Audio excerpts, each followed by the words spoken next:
Саламатсызбы, Камчыбек Кыдыршаевич. Бизде мына ушул Жалал Абад облусуна байланыштуу бир катар суроолорубуз бар эле. Ушул кечээ президент Садыр Жапаров Жалал Абад шаарын Манас шаары деп кайра атоо боюнча мыйзамга кол койду. Анан азыркы учурда бул боюнча коомчулукта ар кандай өңүттө талкуулап жатышат. Бул боюнча сиздин жеке пикириңиз кандай? Саламатчылык. Мен ошол Жалал Абад шаарын Манас шаары деп которуу боюнча бир нече күндөн бери ушундай талкуулар жүрүп атат коомчулукта.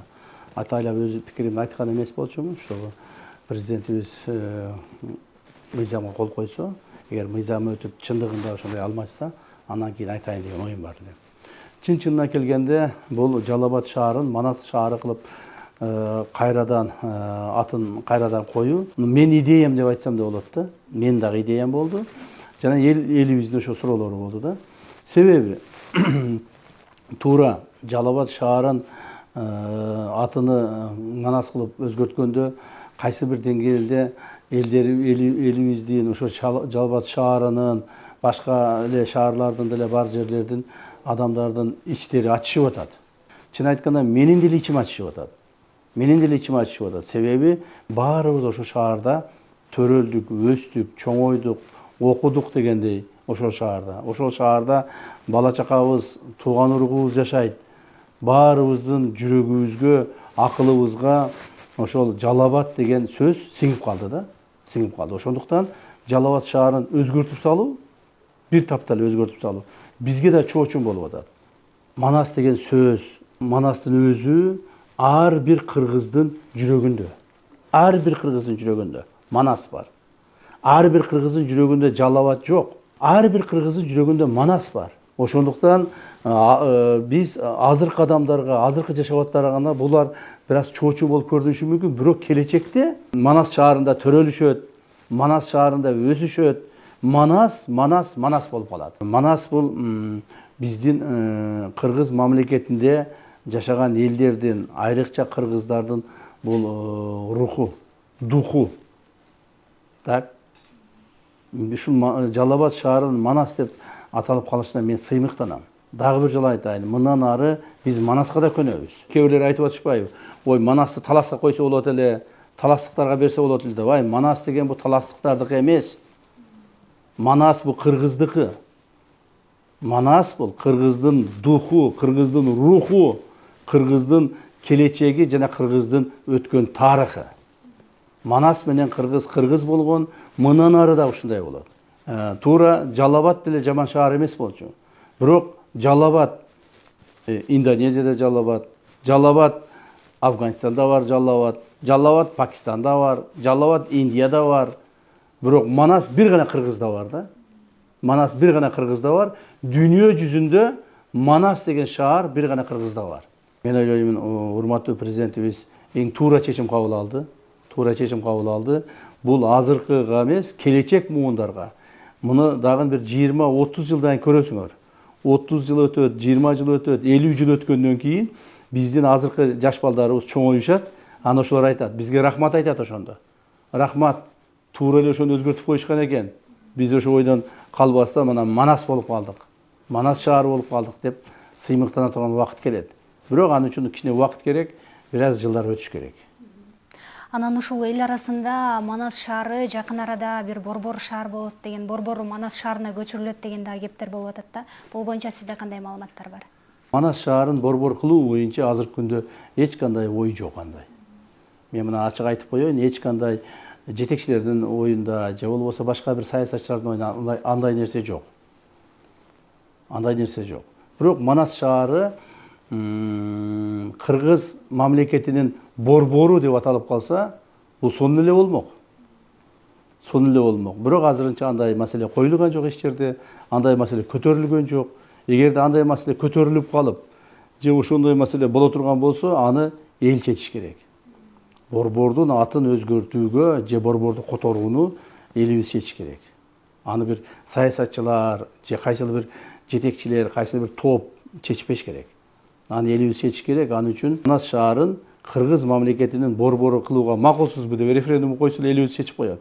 Эл макул болсо коебуз. Эл макул болсо койбойбуз дегендей.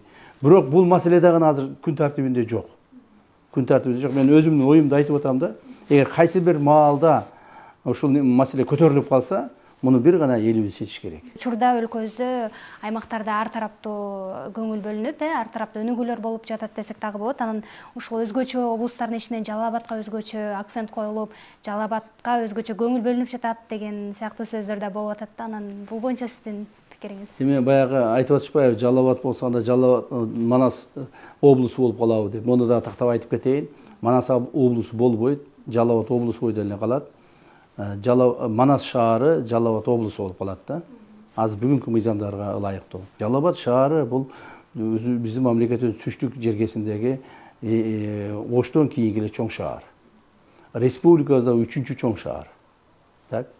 Ал эми ал жерде эмне үчүн ушундай тез өнүгүп атат, тез ушундай жумуштар болуп атат? Себеби ошол жердеги биздин иштеген мэрияны деп коеюн. Мэрияда иштегендер, губернатор болуп иштегендер, ошолордун иштеринин жакшылыгы да. Аларга канчалык идеяларды айтсаң, же канчалык сунуштарды берсең, алар тез-тез аткарып турат да. Например, башка бир региондорго бир идея берсең, башка бир шаарларга, акимдерге, губернаторлорго айтсаң, алар ошол идеяны же болбосо эсинен чыгарып коюшат, же аткарышпайт, же чала аткарышат. Ал эми Жалал Абадка болсо, мисалы Жалал Абад шаарына мына давайте ипотеканын үйлөрүн курайлы дедик эле. Жалал Абад шаарынын мэри, губернатору чуркап, тытынып жүрүшүп, жерлерди таап беришет.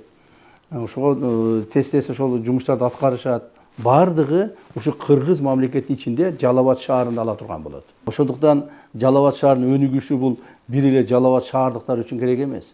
Бул бүт мамлекетибиздин ар бир жараны үчүн керек. Ошондой өнүгүү башка шаарларда да болуп атат. Болот. Бирок ал жакта темп мындай бир аз басаңыраак да. Инициатива жок. Мындай жергиликтүү бийлик органдарында иштеген адамдардын инициативасы жок. Чуркап иштешпейт. Же болбосо аларга анын кереги жок. Четтеп тура беришет, жоопкерчиликтен качышат. А Жалал Абад шаарында күндө жаңы идея, жаңы проекттер, жаңы ишканалар, ошонун бардыгын жергиликтүү бийлик органдарынын жетекчилери өздөрүнүн желкесине салып, мойнуна салып алып тартып кетип атышат. 2020-жыл октябрда мына 5 жыл болот, билесиз, урматтуу Садыр Кожоевичтин командасынын бийликке келгенден бери. Ошондон бери Жалал Абад шаарында бир дагы мэр алмаша элек. Бир мэр коюлган октябрь 2020-жылы. Бүгүнкү күнгө чейин иштеп атат. Мына ушундай болуш керек. Иштеш керек. Болгону Жалал Абад облусунда бир гана губернатор алмашты. Бир эле жолу алмашты. А башка облустарда бүгүнкү күндө 4-төн 5тен алмашкан жерлер бар. Так. А шаарларда болсо 5-6 мэрлер алмашып кеткен жерлер бар. То есть ошондуктан шаар өнүгүп атат. Ошондуктан мамлекетибизде стабилдүүлүк керек. Урматтуу президентибиздин тапшырмасы менен мамлекетибиздин бүт булуң бурчтарынын ар бир райондорунда, шаарларында ошолордун жашоо турмушун көрүп, эмне керек, биринчи зарыл болгон эмне маселелерди чечиш керек, ошолорду карап, жер-жерлерде чечкенге аракет кылып атабыз. Мен өзүм ошого чуркап жүрөмүн. Мен дагы бир жолу айтамын, Жалал Абад шаарынын өнүгүүсү башка шаарларга да жайылыш керек да. Башка шаарларыбыз да ушундай болгонго аракет кылыш керек. Мамлекетибиздеги эң чоң филармония Жалал Абад шаарында курулуп атат. Мамлекетибиздеги эң чоң кардиологик центр Жалал Абад шаарында курулуп атат. Мамлекетибиздеги президентибиздин атындагы президент мектеби ошол курулуп атат Жалал Абад шаарында. Жалал Абад шаарында эң чоң баягы дворец спорта тоже ошо курулуп атат. То есть булардын бардыгына жер керек, чуркаш керек, иштеш керек, акча керек, ошо эмгек керек да, эмгек керек. Эмгек кылса эле өнүгө берет. Точно эле Жалал Абад шаарында мына азыр Токмок шаарына карап атабыз. Президентибиз тапшырма берди. Мына Бишкек, Ош, Жалал Абад эми Токмокко көңүл буруу. Токмок шаарын өнүктүрөйлү деп президентибиз тапшырманы койду. Ошондуктан мен Токмок шаарына өзүм мына 2 жолу барып келдим. Бир нече объектилерди куруу боюнча тапшырмаларды бердик. Президенттин өнүктүрүү фонду бар. Президенттин өнүктүрүү фондунан Токмок шаарын өнүктүрүү боюнча, Токмок шаарына жардам берүү боюнча атайын чоң суммадагы акча бөлүнүп берилди. Эми ошону азыр тез-тез жергиликтүү бийликтегилер, ошо Токмок шаарынын мэри жана башкалар ошону освоить этип алса, тез-тез эмдиги жылы дагы бөлүп беребиз. Так, аркы жылы дагы бөлүп беребиз. Ошентип отуруп 2-3 жылдын ичинде Токмоктогу Жалал Абадтан кем калбай калат. Каракол шаары өнүгүп атат, То есть бир эле Жалал Абад өнүгүп атат деген бул туура эмес. Анын үчүн иштеш керек. Өздөрү иштешпейт, анан оозун ачып карап отура берет. Ошол эле мына Кара Балтага миллиард бөлүп бердик. Эмне кылды? Миллиарды төгүп чачып жок кылышты. Эч кандай пайда жок. Ошол эле Токмок шаарына миллиард сом бөлүп бердик. Эмне кылды? Төгүп чачып жок кылышты. Мына көрдүңүзбү? А ошол эле мезгилде Жалал Абад шаарына мындан 3 жыл алдын миллиард сом бөлүп бердик эле. Бүт бардыгын керектүү жактарга иштетип, шаардын жолдорун оңдоп, сууларын оңдоп, тимире чыкытып алышты. А булар жакшы иштейт экен деп туруп, экинчи жыл андан 1 миллиард эмес, уже 2 миллиард бөлүп бердик. Быйылкы жылга болсо Жалал Абад шаарынын өзүнө эле 5 миллиардтай акча бөлүп бердик. Иштеген адамдарга бөлүп бере беребиз. А Кара Балта эгерде миллиард сомду жеп койсо, ага эмне үчүн дагы бөлүшүбүз керек? Ошо Кара Балта шаарынын мэри азыр мына түрмөдө отурат. Токмок шаарынын мэри түрмөдө отурат. Токмок шаарына эми азыр жакшы мэрди алып келип койдук. Ошо менен өнүгөбүз деген бир оюбуз бар да. Кудай буйрса, ошого кичине бир үмүт бар. А Кара Балта шаарына азыркыга чейин жакшы бир мен иштейм ошол жерде. Мен ошол жерде бир Кара Балта шаарын өнүктүрөм. Мамлекет бөлүп берген акчаны жебей, ичпей шаарга иштетем деген бир жакшы кадр жок. Кадр жок болуп атат. Ошондуктан мен ойлоймун, Жалал Абад шаарынын өнүгүүсү башка шаарларга, башка райондорго, башка облустарга ошол үлгү болуш керек деп эсептейм да. Биз ага ичибиз таарыбаш керек. Муну кайра үлгү катары карашыбыз керек.